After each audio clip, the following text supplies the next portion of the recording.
The UDU, a planned development united, installed their neighborhood nodes throughout the entirety of a land. Their reach was unmatched.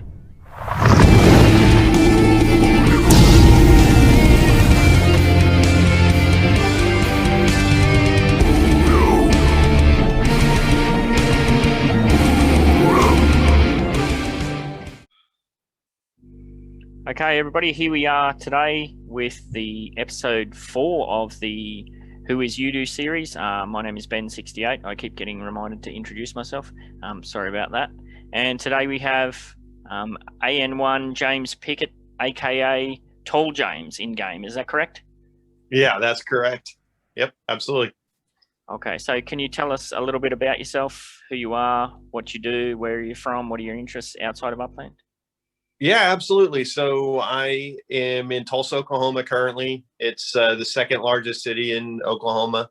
Oklahoma, in case you don't know, for people outside the United States, is a state just north of Texas. I think most people have heard of Texas.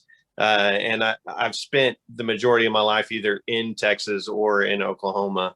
And just recently, well, I say recently, about 4 or 5 years ago, I moved back to Oklahoma from Austin, Texas.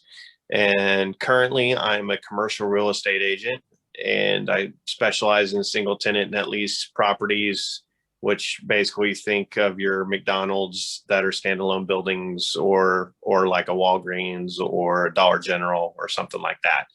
And then do the investment sales. I don't do any tenant reps, so I don't do any leasing. It's all just selling and listing the properties for sale.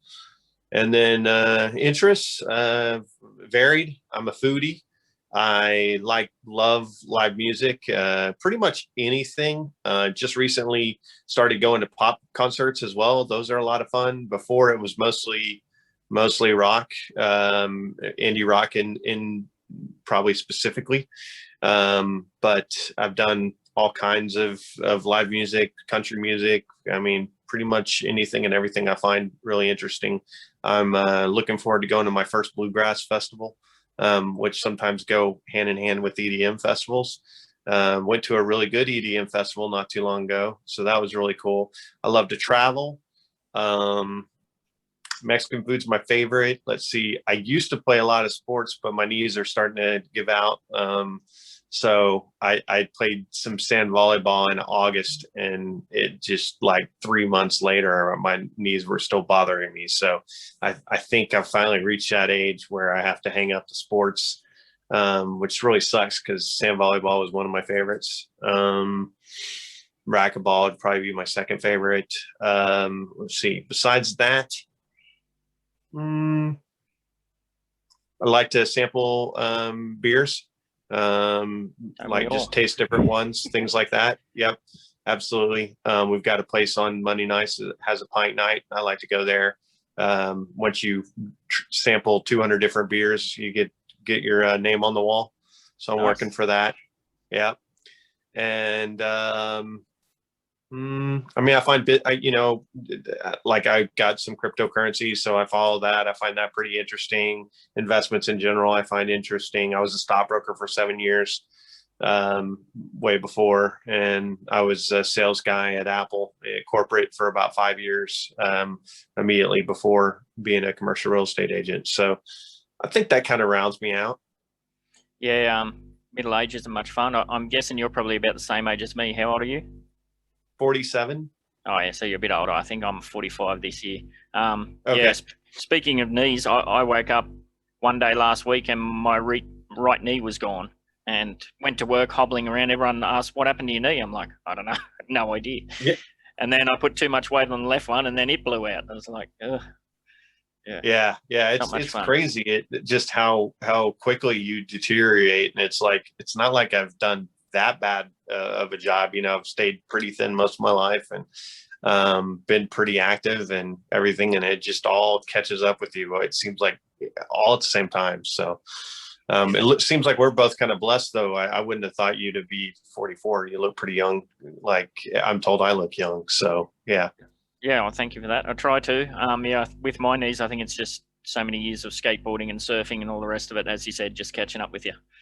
Mm-hmm. So Yep. very good. Now, I was really looking forward to talking to you. We'll get into it a bit more later, but you are a new member to the game and also to the UDU. So I think you'll have some unique perspectives that haven't really been touched on with some of the other members we've spoken to yet. But we'll get into that a bit later. How long have you been playing Upland? It's been about 3.5 weeks is all. Yeah. So yeah, quite new. And how did you find it? I scratched my head thinking I can't remember if it was an advertisement because I'll play certain games and whatever, and if anything remotely looks interesting, especially if it's a game, but not just games. I mean, I'll go look at people's. I like marketing and stuff as well, and so I'll go look at a lot of different advertisements that come across my feed, whether it be Instagram, Snapchat, or a game I'm playing. And so I'll usually go check it out. So I can't remember if it was from that, which seems a little less likely because I don't know that they're really advertising the game very much, or if I was looking for a new game and I started with this may have been it, searched for Acquire. Acquire is my favorite board game. Oh, board games is another thing I really enjoy.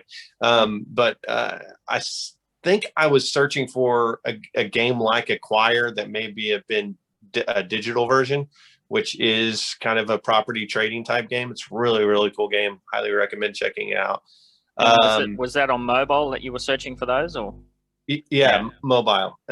And I think that Upland came up and I was like, yeah, that looks really cool. Let me give it a go. It was not what I was expecting. Yeah, I do similar. Like, I'm pretty much all mobile as well, and I play a lot of kind of twitchy, shootery sort of mobile games. So if I sit down on a Friday night or something, I might download 15, 20 games. But you're playing for 10 seconds. Oh no, that doesn't have a good feel. I'm pretty much the same. If something catches my eye, I'll download it and check it out a bit later. So that's cool. All right, so I definitely do that. So you said that you are interested in crypto and gaming. Is there more so one side than the other? I don't know if I'd say one side more than the other. I'm a variety guy, so I get bored with things pretty quick, or at least a lot of things really quick. And so I'll also just go and I'll find something very interesting for a while, and then I'll overkill it, and it'll be like, okay, I'm never playing another God of War game again because I just beat 7 in a row. Yeah. And then the variety doesn't kick in, and then I go play something completely different or do something completely different, even if it's maybe reading a book. So it's hard to say, but I only really started heavily investing into crypto in January. Late January, and then I also got a PS5, which I hadn't had a current gaming system. Like my last one was original Xbox One. So and then started playing that with my cousins, and so been doing that quite a bit. So I have been doing more gaming than normal. But then I also, I've got a spreadsheet that tracks all my crypto, and trying to figure out why one coin jumps this day. I still can't figure that stuff out. It's like, well, what makes one coin better than the other? And it's if you figure that out, let me know. Yeah. All I know is it's all going up and I'm happy with it. Returns are incredible. For the time being, yes. For the time being. I think until end of May.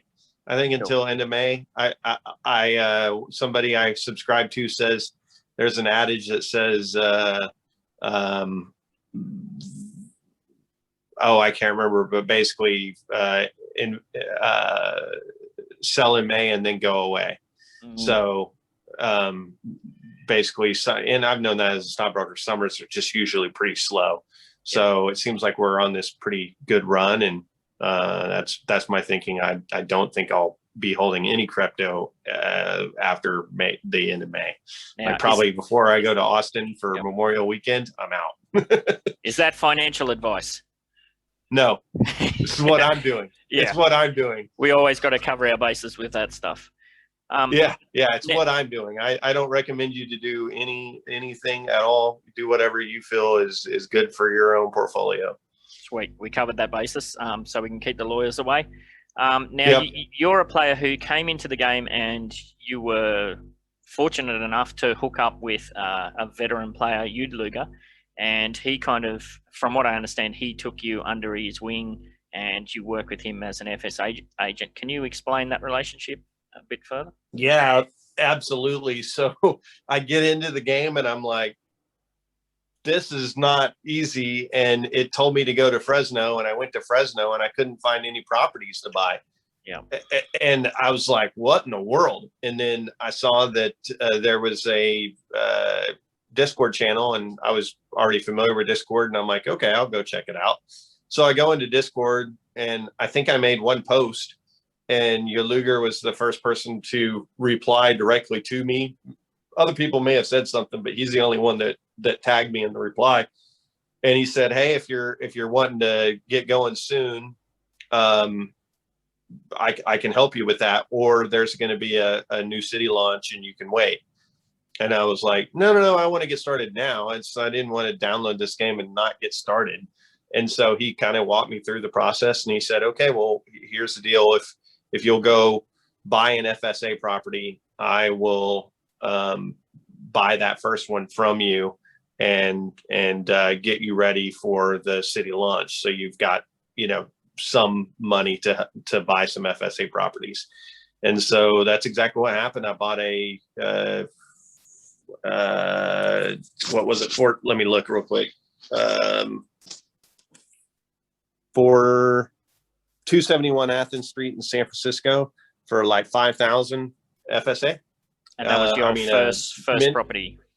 Yep, mint property, and Luger bought it from me for 30,000, which is a nice little 6x. So that was after you'd already got to Uplander status. How did you get from the visitor to Uplander? No, that was my very first thing. Oh, that was your first purchase. Yeah. That was my first purchase and flip. Yep. Oh, how much was it, you said? I bought it for 5,000. Yeah. But yep, you can't sell properties until you're Uplander status. So how did you get, or did you already put money into the game? Oh, maybe I put $5 in. Yeah. Yeah, I think I put $5 in. Yep. Yeah. So you would have got the 5,000 starting money, and then you would have got another 5,000 that you put in, which put you up to Uplander status, and then you were able to sell that very first property. Yep, absolutely, for 30,000, and then I was kind of given some tips on what I should buy next. And so when Oakland launched, I bought in what happened to be nodes, and I didn't even know what that was, but I was just told to buy in this neighborhood, and I did. And then DJ Shorts was the next person to purchase a property from me. And it wasn't quite as sweet as the Luger deal, but it still wasn't bad. He bought one from me for 20,000. Yep. We throw those words around like nodes and, all our various acronyms and that, because, those of us within the UDU, we understand and know what they mean. Can you explain from your perspective, what's a node? Yeah, I mean, my understanding of what a node is any neighborhood that any group, we'll speak specifically UDU, owns 60% or more of control. And the reason why that's important is once we own or control that much or own that much, then it makes a prime spot for either business development or development in general. So places where businesses can be, or a place where we're going to develop with Spark and just, really blow up a neighborhood to make it a place that people, I'm guessing the idea is to have a place where people want to visit, but that I'm still so new. I don't understand the full vision of it. But I do know that the 60% is a big part of it, and that it is either where businesses are going to be or developments are going to happen. Yeah, that I came up with the 60% figure. Why do you think it's set at 60%?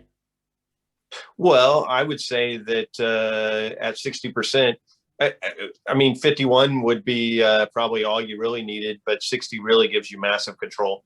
So I would say that the reason why you probably went with 60 instead of 51 is because what would happen if some players quit and that got into somebody else's hands, and then you didn't have full control of it at that point. So that gives you a little bit of leeway in case that happens, so that you can't get outvoted for what happens in that neighborhood.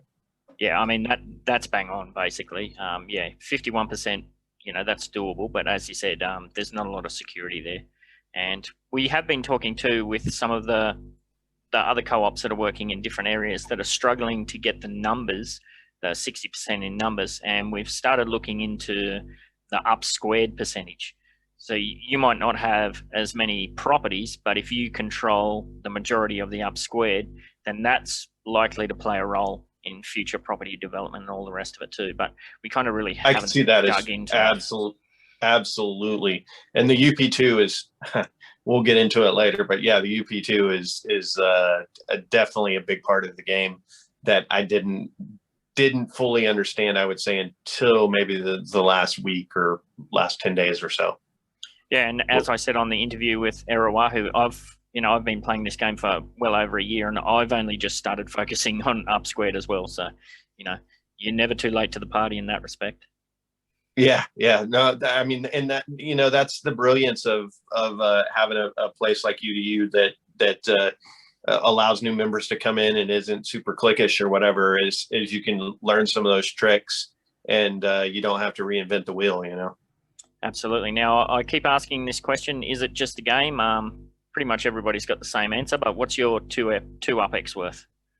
I would say it is definitely not just a game. It is, as what was it, G.I. Joe, I think, said, or no, Transformers would say it's more than meets the eye. Yeah. Yeah. It definitely is a game, and you can play it just as a game, but it's definitely more of a business venture, I would say. And of course, I would say a serious player is going to say it's not a game. Someone who is a free to play, if someone decides to be a free to win player or whatever, then yeah, it's probably just a game. But you're like me. You've, I think, put a little bit more into it than me, but I'm in at about $1,000 US dollars now. I don't put $1,000 into a game after playing for just 3 weeks. So exactly. I see it's a very very good investment opportunity that is a lot of fun along the way, so yeah, it gives you wouldn't have seen it yet because it hasn't gone live yet. The interview with Erawahu, he said he summed it up as it's an investment that he can play, and that really rung true for me. I think that's pretty well sums it up. Yeah, absolutely.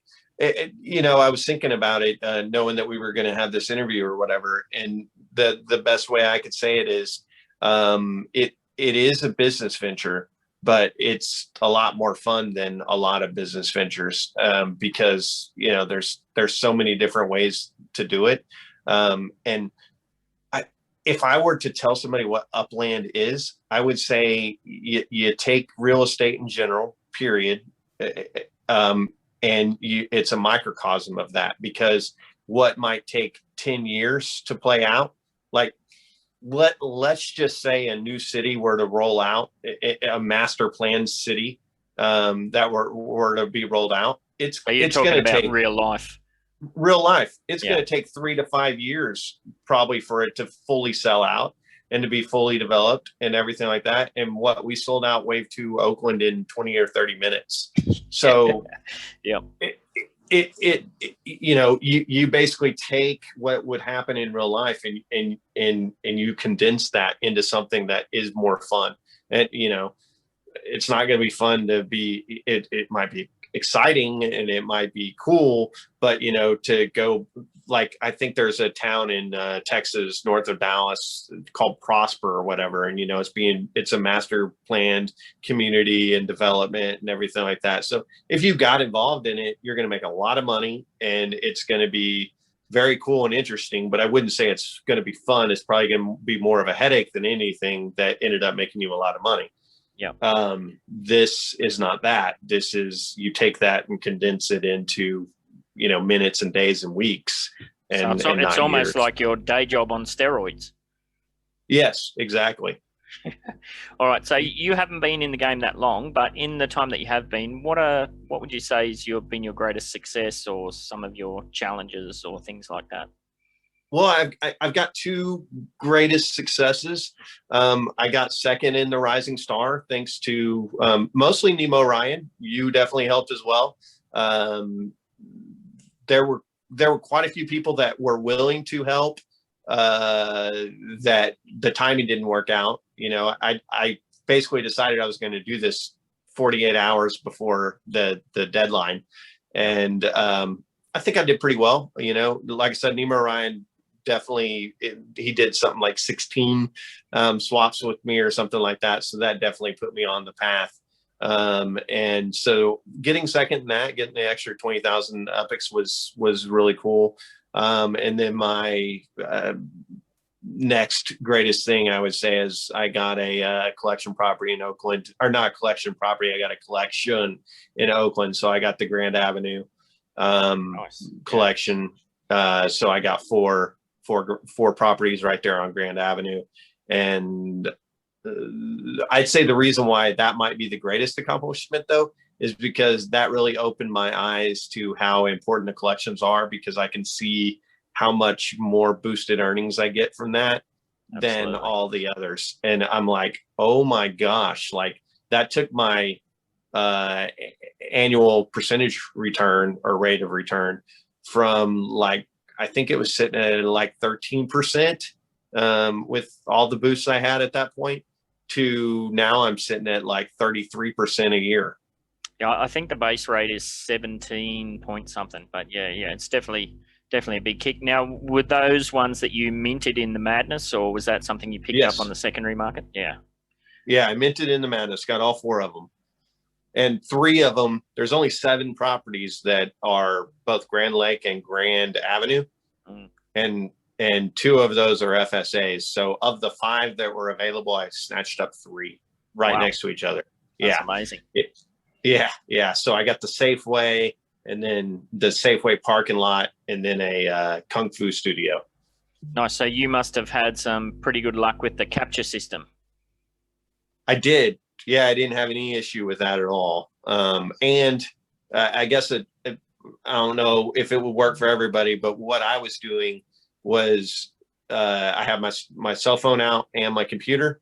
And so as I was trying to do things, if it seemed like the mint was happening, then I would go ahead and get my next one ready. So, because there would sometimes be lag and whatever. So as soon as the mint finished on the first property, or on one property, then I was already ready to hit buy on the next one immediately. Like, it's already set up, it's gone.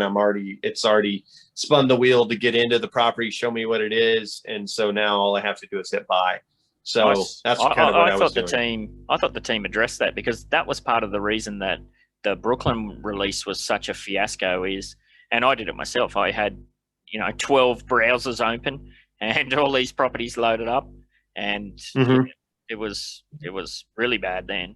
But yeah, I thought they addressed it. But that's interesting that you were able to kind of relay between the two. Well, I think it's probably because I was on 2 different devices. Yeah. As opposed to it all being the same browser, right? So I have, and so then I would have separate IP addresses, because one's using my work internet and the other one was using my mobile my mobile. Yeah. So I think because it's 2 different IP addresses, it probably sneaks it in. That's just a guess. Yeah. Nice. But it worked out. It worked out for me. Yeah. Nice. Now, normally at this stage, I'd ask what keeps you playing, but you're very much still in the early honeymoon period, I suppose. Oh yeah. What do you think? I mean, what I'm trying to decide is if I'm going to go ahead and put a car payment's worth of money down to buy into Bakersfield, because Bakersfield still seems pretty good. I didn't have high hopes for Staten Island, and I was very wrong there. So I certainly don't want to miss out on Bakersfield, and I'm only sitting on about 40,000 UPIX right now, and I've got some swaps that can help with that a little bit. But I have one property that I can sell for that's been told, but I know what their liquid situation is too, so I don't know if I'll be able to get it or not, for about 225,000 UPIX. But still, that's less than what I'd want to go into Bakersfield with. I'd like to at least have 400,000, I think. Yeah, you burn through it pretty quickly if you find yourself in a nice area. Yeah, you really do. And I probably went a little silly, buying some what I thought were pretty good deals in the secondary market in Oakland. So, not sure if it is or not, but I picked up 6 Piedmont properties that were all between about 130%, 170% markup. Oh, that's pretty decent. Yeah. And I felt those were pretty good. And they were also large UP2s, so they gave me a pretty nice boost. Nice. Now, I believe you leveled up to director. Is that correct? Yeah, I did. Yeah. Have you applied for your Block Explorer yet? No, I haven't. I need to do it. I know what I want to do. I need to know where to go. You have to go to San Francisco. In the middle of the map, there's a city hall. You'll see it once you zoom in. You have to actually visit the property, and there'll be a little thing you can click on, and you can go in there. And while you're there, you can register. Oh, I'm not sure if you'll be able to do it for the Fiat Out Better system. There's a few different things you can do in there. But yeah, when you click on that thing, it'll send you to a Google page, and you can put in a description of what you want. And I believe there's an option to upload like an example image. Okay. Something like that. But yeah, it does require a trip to San Francisco. Where are you now? Are you on Staten Island? No, I'm in Oakland. Oh, you're in Oakland. So that's nice and close. So it's only a quick trip across. Yep. So City Hall, is there an address? I'll find it for you and get it to you. But yeah, it's pretty obvious. It's a marker on the map. I think it's the only marker visible directly from the map. It's like a little building icon. Or maybe a neighborhood. I don't even remember. No. Okay. All right. Yeah. No big deal. But yeah, it's pretty easy to find. Can you give us any clues? What are you after for your Block Explorer? Yeah, I mean, I want to have $7 signs. That's right. We did talk about that. Yeah. Yep. I want to make it kind of into a pyramid. And so I realized that eight is actually what it would be to have a base. But anyway, I got to figure out exactly what it would look like, because 7 doesn't exactly work, or does it? Let's see. 3, 2, 1 is 6. Yeah. So I gotta figure out exactly how that's going to look. I'm thinking it would be maybe a 4, 3, 1 or something like that. Nope, that wouldn't work. 3, 2. I don't know. I got to figure that part out. But I want it to be 7. 7's kind of my lucky number. 7's God's number. 777 on a Vegas slot machine. Make you a lot of money. $7 notes or something. Stack up some $7 notes. Maybe that's the workaround. Oh yeah, make up your own currency. I like that. Maybe you know what? Maybe I don't do a pyramid. Maybe it's just a $7 note. Yeah, I don't know. We'll see. But it's going to be something like that. Yeah, that's my feeling. I was kind of thinking a pyramid though, because a pyramid is you hear pyramid scheme and stuff like that, but in general, every business is a pyramid. It always works that way. There's someone at the top that's always making it rain, and I want to be, at Nice. least high up on that pyramid. And you said you're in Oakland now, and you've got a bunch of UDU node properties there. Is that where you feel your base will be? Yes, I definitely think my base will be Oakland. One of the things I wish I knew that I didn't then, I touched on one.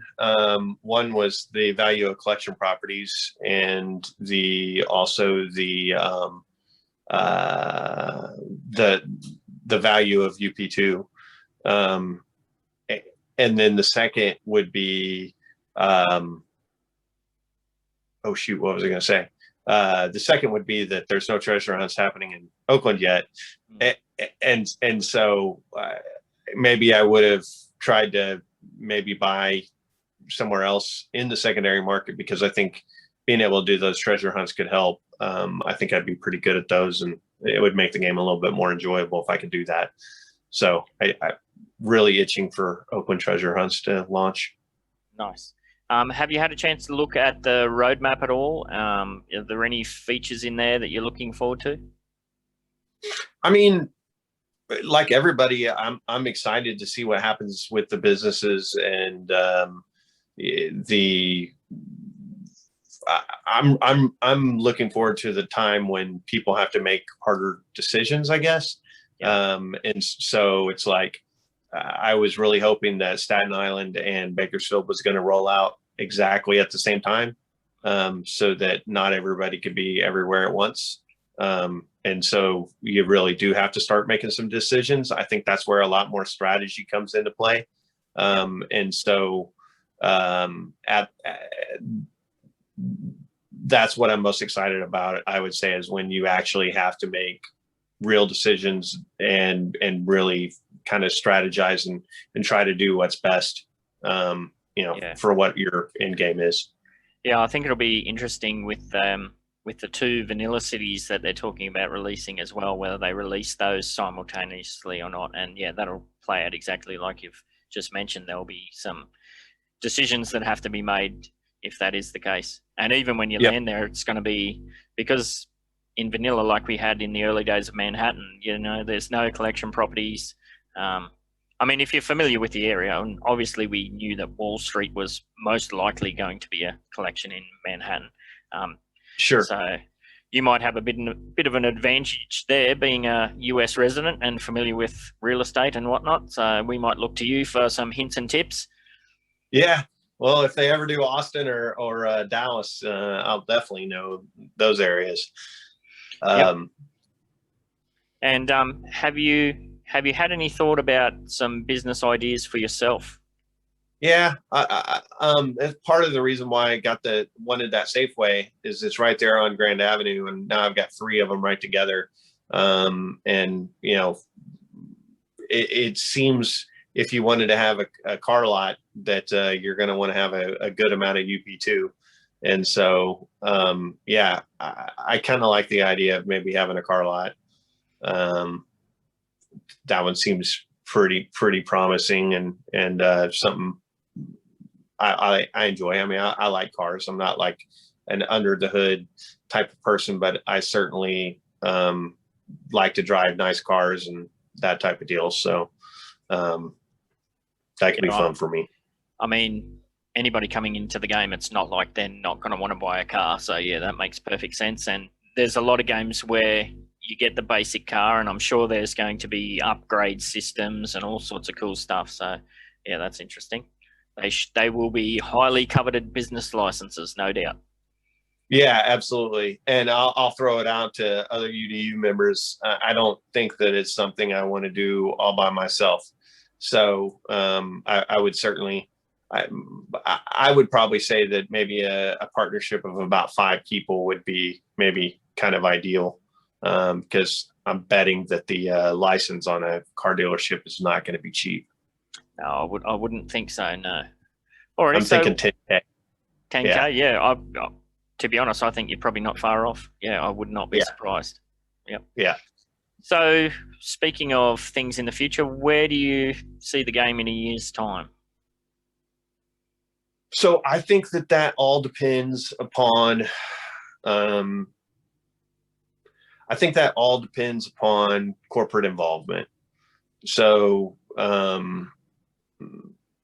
if a corporation really can understand that there is real validity to something like this, which I think there is, I think a tech company is going to be the one that's going to realize it the most. But if it got to a point to where there were, so I play Pokemon Go, right? So, and Niantic has a similar type of thing. So if Pokemon had a type of thing where they did a collaboration with Upland, and basically they had in order to get, a shiny legendary Pokemon, and they made it to the only way you were able to get it was to go, let's say visit the city hall in San Francisco or something, or not city hall, but Nintendo headquarters, that like Nintendo had went in and bought some property or whatever. And that's Nintendo headquarters. And the only place you're able to get that particular Pokemon is to come in and go to Nintendo headquarters, kind of chill out, maybe have to watch some history lessons on where Pokemon came from or whatever. And then that gets you in there, because as we know, the more time you spend in, say, a website or whatever is better for advertisers. So, yeah, it's going to be interesting to see with the augmented reality side of things, how that's going to mesh with the NFT world. I think from what I've seen on both sides, they're going to work pretty well together if they, like you say, if we can get some corporate interest and that sort of things. Imagine going, as you said, going into Nintendo headquarters and being able to interact and do all sorts of things. Yeah, it's very cool. And what would be super cool is if somehow they were able to emulate it into, like you're literally walking into what it would be like to go into Nintendo headquarters, but it's completely virtual. Like, I mean, it looks and feels exactly the same. And I don't know how cool it is to go into Nintendo. I was in Tokyo and I didn't think to go into even look for Nintendo, but certain places you go and visit are pretty epic, and so sure. I would assume that going into Nintendo headquarters would have a really cool, fun vibe. So anyway, yeah, that's where I see it. I see that in a year we'll probably have over I would say somewhere between 25 and 50 cities. Yep. Wow. Yep. I would think most major cities, every continent would probably be touched. I would say that we're probably going to have on the magnitude of probably 100 to 1,000 times more players than we do now. I would say that the floor, the way I see it, Ben, is that, and I posted this in a comment. We're still in beta. And we're kind of the pioneers of this thing. And I truly believe that anybody that gets in and is able to get, $1,000 worth of property is really going to be setting himself up into a really good investment situation, because, it all rolls over. And once you have $1,000 worth of property, you hit director status, your dividends are pretty nice at that point. Even if you're just a casual player at that point, you're able to mint some properties in every new town without having to put any more money in. And that's if you just decide to hold everything and don't flip some of the stuff that you bought. Yeah, for sure. And that's interesting to hear you talk like that. As a new player to the game, 3.5 weeks in, it doesn't sound like you feel like you're late to the party. Oh gosh, no. I no way. I don't think so at all. I mean, sure. Are there going to be people that I'm never going to catch up with? Absolutely. But that's how it always goes. But it going back to the pyramid type of thing or whatever, if we're talking about a 5-layer pyramid, I would probably put myself in the second. I think I'm early enough to where I would be in the second rung of the pyramid. Nice. So Yeah. how about 5 years? Where are we going to be at in 5 years? Shoot, 5 years. Someone had mentioned that maybe this is a little bit of a model of Ready Player One. Yep. And I can totally see that. It is a monumental undertaking, and there would have to be a significant amount of investment that was made, probably by a big Fortune 500 company that basically decides to say, oh my gosh, this is actually happening. I see it. And this is something I really want to be a part of,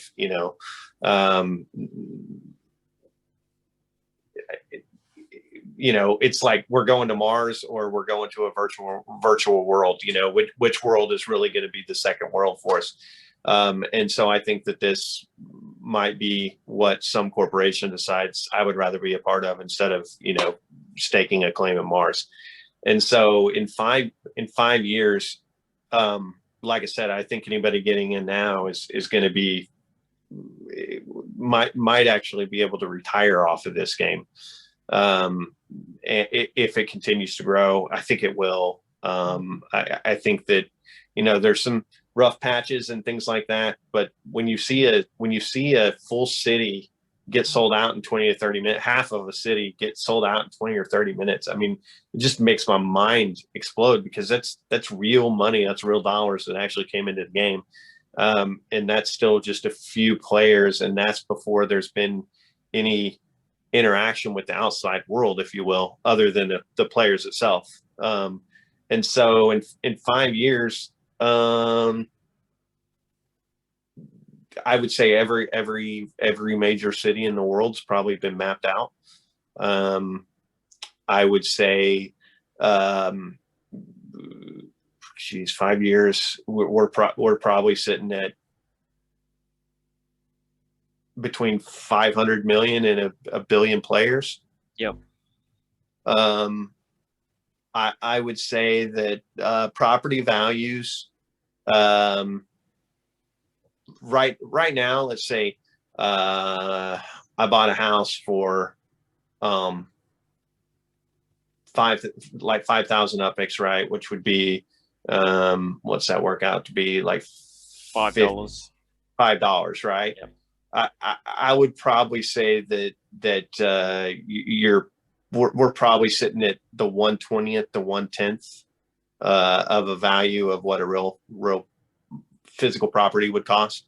Yep. So currently $5, it wouldn't get you anything, period. So like a house is $150,000, you'll say, and you're able to get that for $5.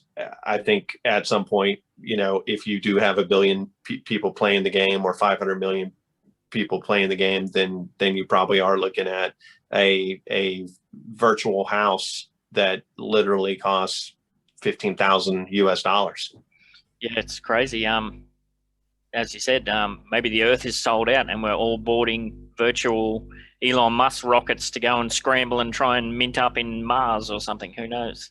That's one of the funny things. I mentioned that to Invenom, and I said, a cool thing would be is if you were able to get Elon Musk interested in this, and he basically says, yeah, the only way you're going to Mars or to the moon, because that's probably more a quicker thing that would happen. But my moon rides, you have to go visit, SpaceX in Upland, and that's where you buy your ticket. Did you see? He just tweeted. I just saw it before I got an interview with you. I don't know when he tweeted, but he said something like, they named the rocket that they're going to go to the moon on as Doge 1, and it's been entirely paid for with Doge. No. Yeah. Assuming that wasn't a spam account that I just saw. Yeah, they're calling. Why didn't he say that on Saturday Night Live last night? I mean, He had every opportunity. He did say to the moon at one point, but yeah, that he could have ended with that. Yeah, so I'll have to double check, but yeah, I'm pretty sure it seemed as though that was from his account. So I'll have to check that. I bought some more Doge last night, not very much, Yeah, because it But did dip after the Saturday Night Live thing, didn't it? Yeah. it did. Yeah. So I got some at 48 cents, which was but I'm 48.5 cents or something like that. I think is where I bought in. The low for the night was 48 cents. So I did pretty good on the timing there. I'm just ignoring Doge. When I think back to 2017, how many I had, I just want to forget that that happened. Oh, you had some Doge in 2017? Oh, thousands, hundreds of thousands, I believe. Yeah. Oh gosh, Ben. I don't want to look back in my notes. Yeah. Yeah.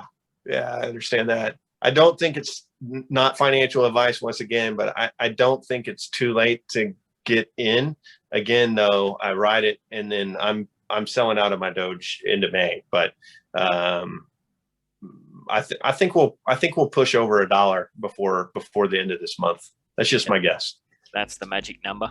And then wait for the crash afterwards, perhaps. Yep. I will also say this though. I probably am going to. I will buy back in and make the run to the end of the year when I think that we've hit a low. But I'm not buying back in with everything I got. I am going to buy some more physical silver. I am I'm more bullish on silver than probably anything I'm bullish on besides Upland. Nice. Alrighty, so we've covered your introduction to the game. We've covered the Upland side of things. Now I guess we can talk about UDU. We know that you got hooked up with UDU early on, and he is a very valued UDU member. How did you actually get involved with UDU though yourself? I just kept. I could tell that he was a part of something without him ever telling me. I knew that Upper Dimond had something going on that was hush hush, and just my spidey senses were going off like, what's going on here? And so I just kind of just kept pressing and asking like, I know you're giving me a very nice return on these UD properties, and you're saying you'll take all of them. So what's going on? And then he finally told me, well, we're going to be developing in this area. And I'm like, okay. He's like, so you might want to hold back 2 or 3 of them. And I'm like, well, can I hold back 9? And he's like, yeah, man, you can do whatever you want. And I'm like, okay, well, I think I can see what's going on here. And I think it was when I basically showed the commitment of not wanting to sell all of them off, wasn't looking for the short term. And I'm like, can I hold back 9? I think he realized that I probably saw the big picture, and then he introduced me to you. And then I think I probably had one of the easiest paths to getting into UDU probably. Yeah. He reached out to me and said, look, I've got this guy I've been working with. He does have a bunch of properties, and it seems like he wants to hold on to them. And then, I believe we got into a conversation from there. Now, you came on board at the UDU through that, but then we had the UDU Academy kick off, and you also jumped on over there. Why did you take that move? Well, so I completely understood, like, I guess the process of getting from Uplander to Pro, which was flipping FSA properties and everything like that. And then I kind of got to Pro, and I'm like, well, now what? I can't buy FSA properties. Even at that point, I didn't realize, because I had never minted non-FSA. I didn't realize how much cheaper a non-FSA property newly minted was versus what it was in the marketplace, especially for a collection property. So I probably could have figured it out, but at that point, because I hadn't seen it, I had no idea. And you were like, well, sounds like you're a good candidate for UDUA. I went over there. And that's when I really clicked with Nemo Ryan. I had a good 2-hour phone call with him, and he's the one that really opened my eyes to all the real possibilities, I think, of what Upland has. Yeah, I was excited to get you over there because you're almost an intermediary from the the very, very new members we've got there, and the people like Nemo Ryan and Arlen Kober and More Cheese and Nubex and all of the kind of helpers. So yeah, I think you can offer some unique perspectives that perhaps we kind of just gloss over, or there's a lot of things that as veteran players we kind of just take for granted, but I think you can help out the really green players with some of those those minor details and that sort of thing. Yeah, so, absolutely. Thank you for jumping over there and getting involved. No problem. Yeah. Speaking of which, how active are you overall in the UDU, do you feel? I mean, that's hard for me to say. I would say that I have some interaction with UDU. I have some interaction with at least one UDU member every single day. I try to post stuff that I think that would be valuable on a pretty regular basis. I don't have any specific roles. Don't really know that. It's not that I don't have the time. I just don't know that I would be serving myself or UDU well if I committed to something that at times I just couldn't fulfill. So just being filling in where I can and basically, like I say, adding value where I think it makes sense, and just posting and talking and whatever, and maybe asking questions, because I think sometimes even asking questions can lead to really good things. But I would say I'm active. I don't know how active, because I don't know what the most active people are, but without having an actual role. I mean,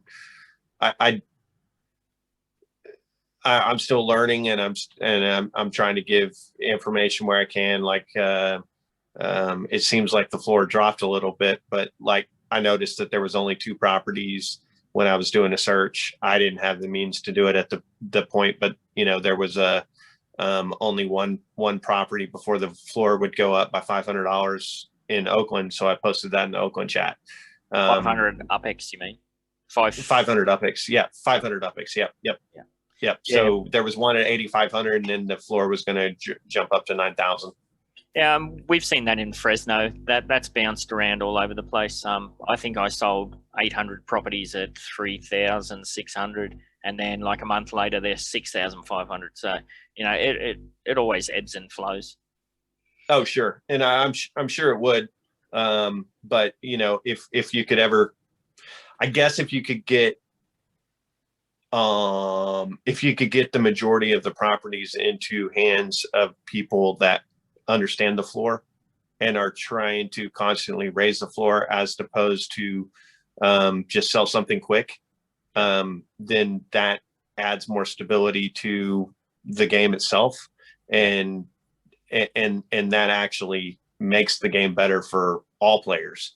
That's kind of what we've done in the UDU with our neighborhood nodes. We move into an area, we agree on an area, and then we just buy up the floor to, what is it, a rising tide lifts all ships sort of situation.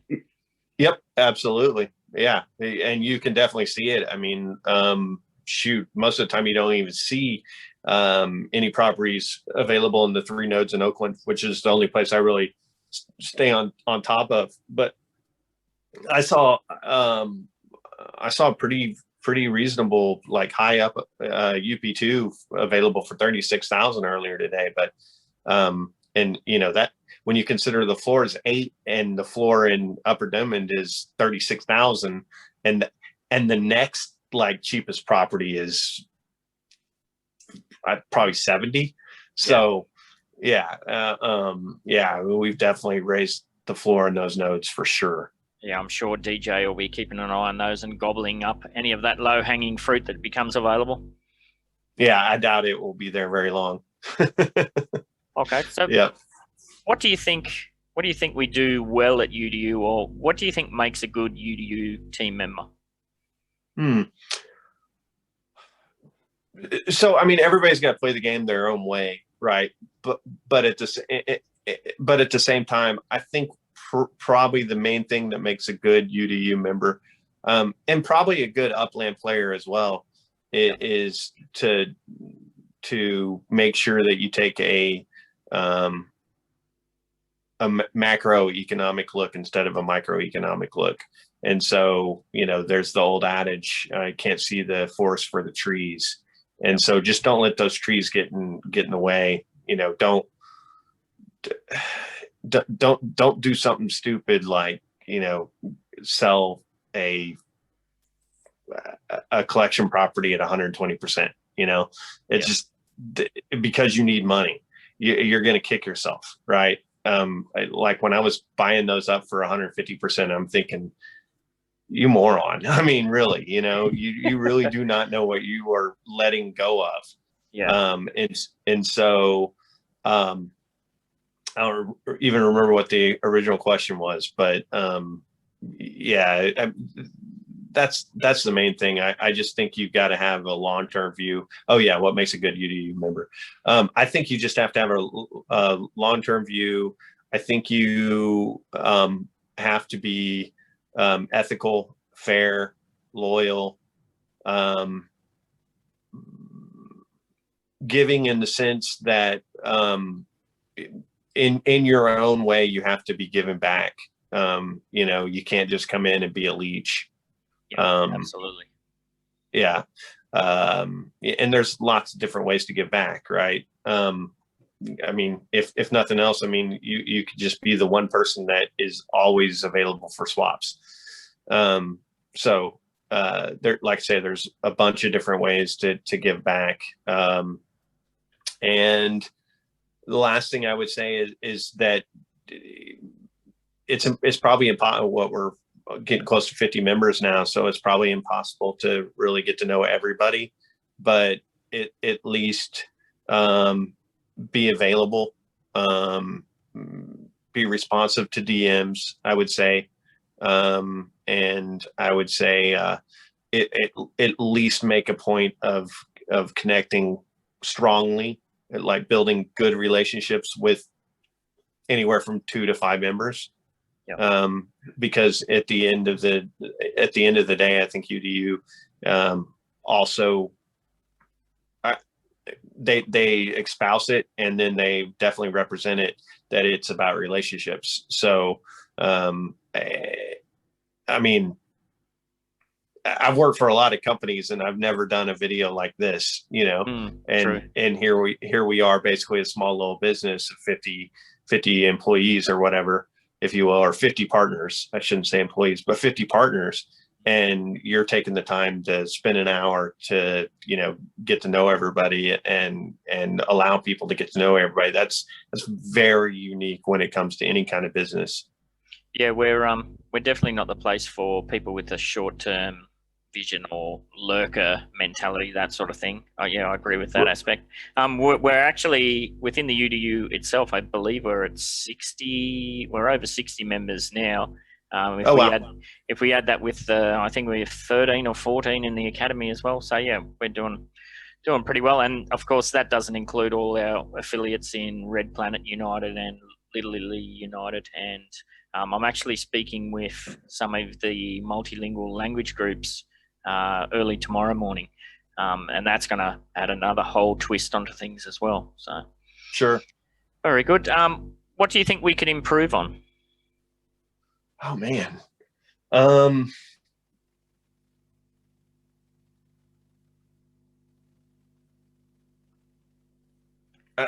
mean, I think there's some things that are already in the works. The fact that you've got the UDUA going. I mean, there's not a handbook, but as someone said, they tried to write a handbook, and it's so fluid. Maybe if we did a poll of 3 questions and figured out what those 3 questions were. That sure, they're not, it's not like a how-to, but it's like things I wish I knew when I first started. I know these videos do a bit of that, but just a nice little reference. I think if we did a poll of something like that, I think it could go a really long way. Yeah, that's kind of what we've set up within the academy, is pretty much that sort of side of things. The handbook is still going ahead. I just got to get the time to sit down and finish it all off. I will be working on that after I get off this call, and assuming I don't get called into work tomorrow, I'll be getting into that as well. I definitely think we do need, even if it does become outdated quickly, I definitely think it's worth putting in the time and effort to get some kind of reference document out that we can, send out to new members and that sort of thing. And speaking of our membership, I forgot to say that you had a look at it before. You are UDU member number 53. So there you go. Oh, number 53. Okay. Yeah. Very good. Alrighty. So is there anything else you'd like to add, or do you have any properties for sale that you'd like to advertise? I mean, I do have a couple properties for sale. They're just small ones though. So nothing really to advertise there. I've got one that is, it'll be gone because I got to sell it before it'll be sold before this video launches most likely. So, nice. The only other thing I would say is if you are in America and if you do happen to be in commercial real estate and you liked me and you've got any single tenant net lease properties for sale, then hit me up. Vince and I will definitely take care of you. We're the #1 net lease retail team in the state of Texas. And so, we've got a great team, and we'll get you the best price and best terms for your listing. Good plug. And now if people want to check out what you have for sale in the game, they can go to UpX World, and it's TallJames. Is that correct? Yep. Yep. TallJames. TallJames. And on Discord, you are? I guess that I'm AN1-JamesPickett. Maybe I'll get that to match, but I don't know. For sometimes I think it's maybe not so bad to have it separate so you don't get pinged all the time. Absolutely. And before I forget, how tall is TallJames? I'm 6'4". Oh, that's pretty tall. It's pretty tall. Here's a real quick funny story, but there'd be many times where I would introduce myself to a new girl, while I'm out or whatever. I'd be like, yeah, my friends call me TallJames. And they're like, yeah, but you're not that tall. And really? I look around and I'm like, because they'll say, well, how tall are you? I'm 6'4". Well, that's not that tall. And I look around and I'm literally the tallest guy in the room. And I'm like, well, I am the tallest guy in here right now. Oh my gosh, you are. But the reason why I'm TallJames is I was in a group of about probably 50 or 60 social friends. And I was late coming into the group, and another one of the group members, James Tabor, was like, man, we got too many Jameses. You can't just be James. You're TallJames. And I'm like, nice. All right. So it kind of stuck. But yeah, we literally had like 13 Jameses in our group of about 60 people. It's crazy. Oh, well, that makes sense on many levels. Really appreciate the talk today. And yeah, looking forward to working with you more in the future. Thanks, mate. Yep, absolutely. Thanks for everything you do, Ben. Cheers. Come catch the